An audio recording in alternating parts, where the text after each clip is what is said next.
Bueno, ya estamos de regreso en Panorámico, una producción del Tecnológico de Monterrey, Campus Guadalajara, y estamos conversando con Pia Simonson, quien está visitando nuestro campus de la Universidad de Duke. So, we're back to the show, and we were talking about your experience in Brussels. So that was, if you had to choose one of the experiences that you've had throughout your professional career and your studies, which one would it be? Which one had the most impact on you? That's a tough question. I think working at the embassy was a really formative experience for me. Because there were only 3 of us in the embassy, it meant that we were all doing everything. So it was an experience to try lots of different things, and it was a lot of responsibility. At that time, Timor-Leste was having conflict around 2005 to 2006 with some soldiers who were upset, and the whole thing kind of triggered an ethnic fight. So it was a really tough time to be working at the embassy, but we were able to work very effectively with the European Union to get development funds through to Timor. So that's something that I feel really proud of, that I was able to contribute in that way. Absolutely. Is it hard being away from home? I guess a lot of students sometimes they decide to stay home because they're very close to their family, especially here in Mexico. But is it hard being away for such a long time and doing all these trips? Yeah, yes and no. I think I'm very close to my family, and I've seen from my short time here in Mexico that family is a really important thing that holds people together. But I also love being overseas, and I love meeting new people and seeing new ways of looking at the world and being able to do things that I might not have been able to imagine beforehand. So I think I don't actually get that homesick. I know my friends ask me that, but I don't get that homesick. I think it's so much easier with Skype and the internet now to keep in touch on a really daily basis. Absolutely. Of course, home is still home. Home is always home. And I'll get there eventually again. Now, tell me a little bit about the work you're doing here at the Tec de Monterrey. You are teaching a class to the students, and how's that going? It's going great. I am helping to teach a class with Terry Barnett, who's a professor, or I think his technical title is visiting professor of the practice, something like that, at the University of North Carolina. And I was his student a few years ago, and then I was his teaching assistant. So I feel really privileged that I was able to come here to help teach this class. We were actually invited by Cecile Romero, who is the director of the International Relations Department. Stream. Yes, Yeah. yes. And she's on the, well, she completed the same fellowship that I'm currently on. Oh, okay. So she herself took this class a couple of years ago. Right. So it's a real pleasure to come here and help teach the class. And I really hope that the undergraduates are enjoying themselves. Well, I think they are.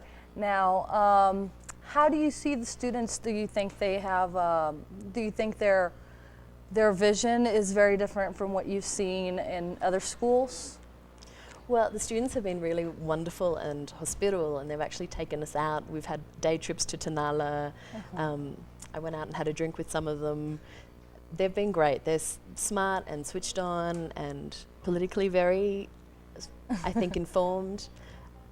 What struck me this morning when we did the first session was asking people, have they travelled overseas? And a lot of them have lived and studied in many different countries. So it's a really nice opportunity to learn from each other. And the class is really around teaching negotiation skills and getting people to try out, putting them in a role play and asking them, how do you react? Why do you react? And let's talk about it and try and unpack some of the ideas that you bring to a negotiation. Is it different from when you were a student?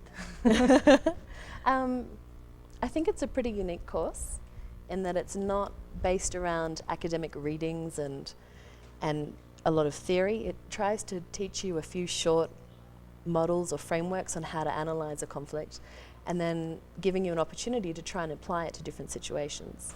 So it's very experiential, it's very practical, and I hope the students are enjoying it. I'm sure they are. Now tell me a little bit about the scholarship you're on, and I know that might be something interesting that the students could be interested in for an opportunity. Well, I definitely encourage Mexican students to look into the fellowship. It's called the Rotary World Peace Fellowship.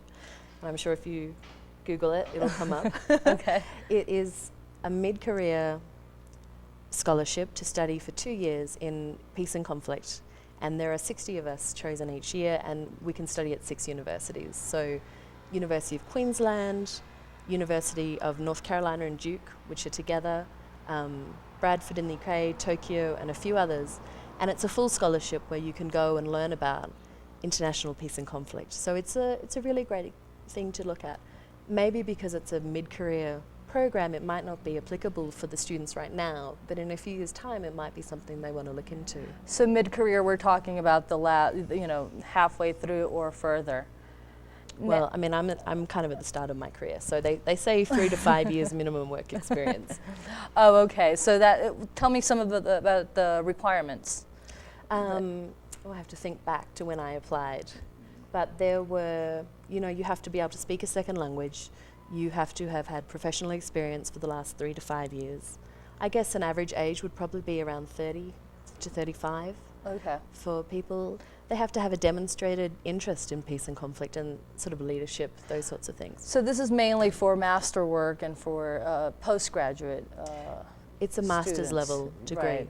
But the other scholarships that Rotary offer that might be of interest to students is the ambassadorial scholarship, which is to do a master's degree anywhere in the world. And I think it's something like $25,000 US that Rotary will give you. And I know that there are other scholarships available that it can be a really great source of assistance. I know a lot of the students they might be interested in, they just fear that they're not qualified or whatnot. But what would you recommend to them so that they have this encouragement to apply?